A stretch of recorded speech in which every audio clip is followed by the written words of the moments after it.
Psychod a karaktere igencsak szokatlan, ha megvizsgáljuk a Flash ellenfeleit. 2001-ben jelent meg a Flash második évfolyamának 170. számában. Geoff Johns és Scott Collins találta ki. A neve magyar fordításban kabócát vagy tücsköt jelent.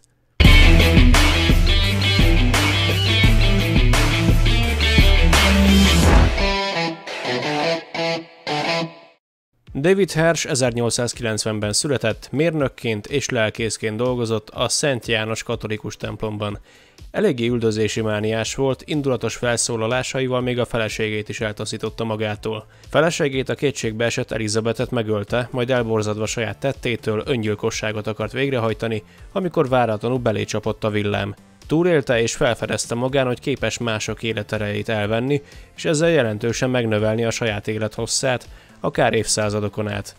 Ahogy elérkezünk napjainkig, Psychod azt sejtette, hogy a saját balesete hasonló a Flash születéséhez, illetve a villámcsapás által látomása volt arról, hogy halhatatlan lesz és képes lesz visszahozni az életbe a feleségét is.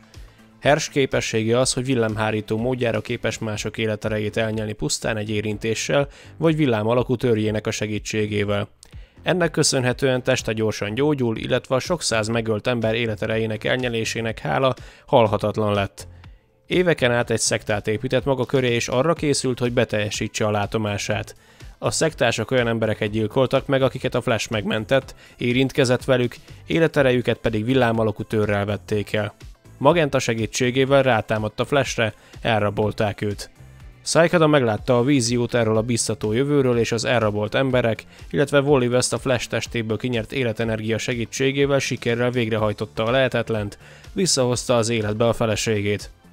A nő alig hogy magához tért, felidézte, hogy halt meg, amit Psychod nem bírt elfogadni, tagadta, hogy ő ölte volna meg, így megcsókolta a feleségét, akinek életerejét a szerelmes csókon keresztül vette el, és ölte meg a nőt újra. Az Iron Heights-ban várta a halálos ítéletet, amit jóvá hagytak, azonban Gorilla Grodd szökésekor ő is kereket oldott. Részt vett Boomerang kapitány temetésén, majd csatlakozott Alexander Luthor Jr. csapatához, a szupergonoszok titkos társaságához a végtelen krízis során. A későbbiekben már csak annyit tudni róla, hogy őt is száműzték több másik gonosztevővel egy bolygóra, hogy ne ártson az emberiségnek. A gonosztevők visszajutása óta nem tudni róla semmit se.